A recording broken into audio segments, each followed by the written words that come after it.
ASR news. সুলভে বিজ্ঞাপন দিয়ে দারুণ ফিডব্যাক একমাত্র ASR নিউজে। শুধুমাত্র নির্দিষ্ট এলাকার মধ্যে নয়, বা কেবলমাত্র আপনার ঘরের মধ্যে টিভি সেটে নয়, আপনার প্রতিষ্ঠানের বিজ্ঞাপন এখন ASR নিউজের মাধ্যমে প্রত্যেকের হাতের মুঠোয়।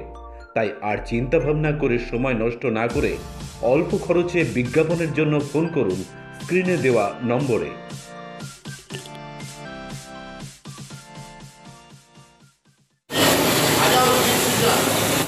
জেলায় 5টি জনসভার তৃতীয়টিতে আজ কান্দি থেকে অধীর রঞ্জন এবং বিজেপির দিকে তোপ মমতার। আবারও কান্দির জনসভা থেকে অধীর রঞ্জনের দিকে আঙুল তুলেছেন মমতা। বললেন, ভোট ছাড়া বহরমপুরে কতদিন থাকেন? এ রাজ্যে কংগ্রেস, বিজেপি, সিপিএম আঁতাত করে চলেছে, ওদের একটা ভোটও নয়। এদিনের জনসভায় বিজেপিকে আক্রমণ করেও তিনি বলেন, মোদিবাবুকে সবাই ভয় পাচ্ছে। বিরোধীদের সিবিআই, ইডি লেলিয়ে ভয় দেখাচ্ছেন তিনি আরো অভিযোগ তোলেন, আরএসএস এর দালালরা টাকা নিয়ে ঘুরছে, টাকা দিতে দেখলেই ছবি তুলে রাখতে পরামর্শ দেন সমর্থকদের। সারদার প্রশ্ন তুলেও মমতা এদিন কেন্দ্রকে তীব্র আক্রমণ করেন। সারদা নারদায় কেন কংগ্রেস, সিপিএম নেতা গ্রেপ্তার হয়নি? আজ কান্দির জনসভার পরে জঙ্গিপুরেও তার পরবর্তী জনসভা আছে। বহরমপুর 10 নম্বর লোকসভা কেন্দ্রের মমতা বন্দ্যোপাধ্যায়ের স্নেহধন্য প্রার্থী মাননীয় শ্রী অপূর্ব সরকার মহাশয়কে। যিনি এমপি, আমি নাইবা বললাম সব কথা বলতে গেলে তো আমাকে পুরো ও সারাক্ষণ সারদা নারদা করে বেড়ায়। তার সবচেয়ে বড় নায়ক তো এরা 2011 সাল থেকে আমরা ক্ষমতায় আসার পর সারদা নারদা করেছিল। সারদা নারদা তো তখন হয়নি, হয়েছে তো 80 সাল থেকে। 1980 সাল থেকে সিপিএম ছিল পাওয়ারে, বিজেপির সাথে ভাব আছে বলেই সিপিএম এর কাউকে ছুঁয়েছে, কাউকে গ্রেপ্তার করেছে? করেনি। কংগ্রেসের কাউকে ছুঁয়েছে, গ্রেপ্তার করেছে? করেনি। আর আমরাই অ্যারেস্ট করেছি সারদার মালিককে, আমরাই ব্যবস্থা নিয়েছি, আমরাই কাশ্মীরের বাতালিক থেকে অ্যারেস্ট করেছি, আমরাই 300 কোটি টাকা জনগণকে ফেরত দিয়েছি। কারো বিরুদ্ধে কিছু নেই, মিথ্যে কথা অপপ্রচার করে বেড়াচ্ছে।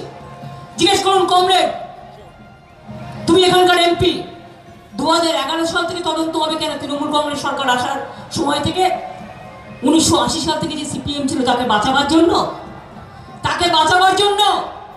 আর আজ যদি তোমার নামে আমি বলি, মুর্শিদাবাদের মানুষ তোমাকে ভয় পায় এতই, খুন হয়ে গেলেও ভয়ে কথা বলতে পারে না। তোমার বউ কথা বলতে পেরেছিল? ফরগেট দ্য আদার্স, তোমার বউ ভয়ে কথা বলতে পেরেছিল? ভদ্রমহিলা মারা গেছে, আমাকে অরিজিৎ তার ভাই বলছিল, দিদি জানেন আমাদের খুব খারাপ লাগছে, এখন স্বামী স্ত্রী হিসেবে আমার বোনের নামটাও রাখেনি অ্যাফিডেভিটে, যেটা নমিনেশনে ফাইল করতে হয়। নাম, আরে নামটা দিতে পারতে, মারা গেছে তার প্রথম স্ত্রী। এটা তো তথ্য গোপনও হতে পারে। প্রথম স্ত্রী, দ্বিতীয় স্ত্রী, তুমি বলতেই পারতে, কোনো অসুবিধা নেই। তুমি যাকে ইচ্ছে যা ইচ্ছে করো পার্সোনাল লাইফে, আমার দেখার দরকার নেই। আমি চেষ্টা করবো নিশ্চয়ই আমার ঘরের মা বোনেরাও সম্মান পাক। যারা নিজেদের পরিবারকে দেখে না, তারা করবে আপনাদের মুর্শিদাবাদের সেবা, তারা করবে দেশের সেবা, তারা করবে জনগণের সেবা। কদিন থাকে বহরমপুরে এরা? কদিন থাকে? বছরে ইলেকশনের সময় আসে, তাছাড়া কোথায় থাকে তোমরা জানো সবাই?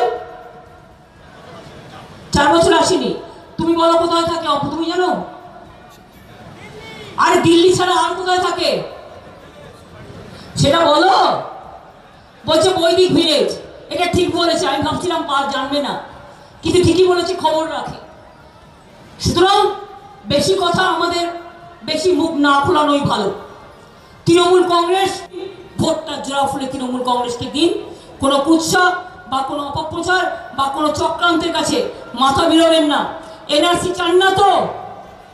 এনআরসি চান না তো? কারা এনআরসি চান? হাত তুলুন তো। এনআরসি চান কি চান না?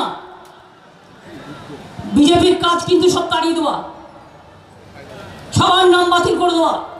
আসামে দেখছেন মায়ের নাম আছে, ছেলের নেই, হাজব্যান্ডের নাম আছে, ওয়াইফের নেই, দুঃখে আত্মহত্যা করছে সব। আমরা তাদের পাশে গিয়ে দাঁড়িয়েছি, কংগ্রেস দাঁড়ায়নি, সিপিএম দাঁড়ায়নি, আমরা দাঁড়িয়েছি। আর বলছে নাগরিকত্ব বিল।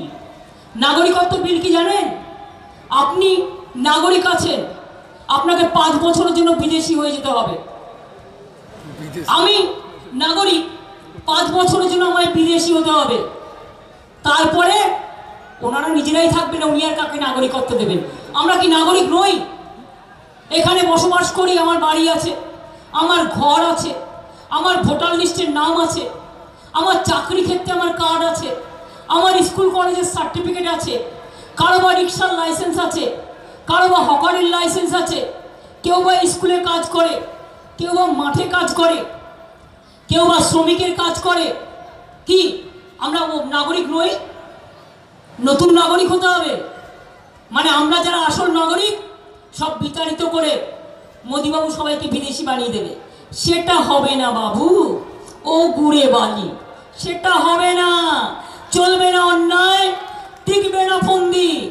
জনগণের আদালতে এই 19-এই হতে হবে বন্দি। তৈরি থাকুন, জবাব চাই, জবাব দাও, কৈফিয়ত চাই, কৈফিয়ত দাও। আমি এটুকু বলে আমার আরও মিটিং আছে। আপনাদের সকলকে দেখছেন তো, 2 মাস ধরে ইলেকশন, সব কাজ বন্ধ করে শুধু ইলেকশনের প্রচার করে বেড়াও। 2 মাস ধরে ইলেকশন, মোদিবাবুরা শুধু সময় মতো ঘুরে বেড়াবে বলে তাদের মতো করে বানিয়েছে লিস্ট। তাই আপনাদের সকলকে মায়েদের আমার অনেক প্রণাম, মায়েদের আমার অনেক সালাম, আমার অনেক সম্মান আমার বোনেদের জানিয়ে ছাত্র যৌবনকে নতুন ভোট, নতুন সরকার গঠন করবার জন্য এগিয়ে আসার, নতুন ভোট দেখানোর স্বপ্ন নেওয়ার জন্য আবেদন জানাবো। আমার ভাই বোনেদের সকলকে আমার অভিনন্দন। ভালো থাকুন, সুন্দর থাকুন। জয় হিন্দ, বন্দে মাতরম। জয় হিন্দ, বন্দে মাতরম। খোদা হাফেজ, ইনশাল্লাহ। জয় বাংলা, জয় ভারত, জয় মামাটি মানুষ জিন্দাবাদ, জয় মামাটি মানুষ ধন্যবাদ। জয় আপনাদের হবে, জয় জয় জয় জয় হে। অনেক ধন্যবাদ, নমস্কার। আবার দেখা হবে। মনে হচ্ছে কখন গব্বর সিংয়েরা চলে আসবে। আগে আমরা ছোটবেলায় গান মায়েরা গান গাইতো, বাচ্চাদের ঘুম পাড়াতো। ছেলে ঘুমালো, পাড়া জুড়ালো, বর্গি এলো দেশে, বুলবুলিতে ধান কেরসে, খাজনা দেবো কিসে। আর এখন মায়েরা ভয়ে ভয়ে গান গায়, ছেলে ঘুমালো, পাড়া জুড়ালো, মোদি এলো দেশে। সব লোকেরা ভয় পায়, বাঁচবো আমি কিসে। আজকে মানুষ এত ভয়ে ভয়ে আছে। এই অবস্থায় দাঁড়িয়ে বিজেপিকে ভুলে তো একটি ভোটও দেবেন না। আপনাদের ঘরের ছেলে সব কটা ভোট যেন ডেবিট পায়, এবং ওই পর্বে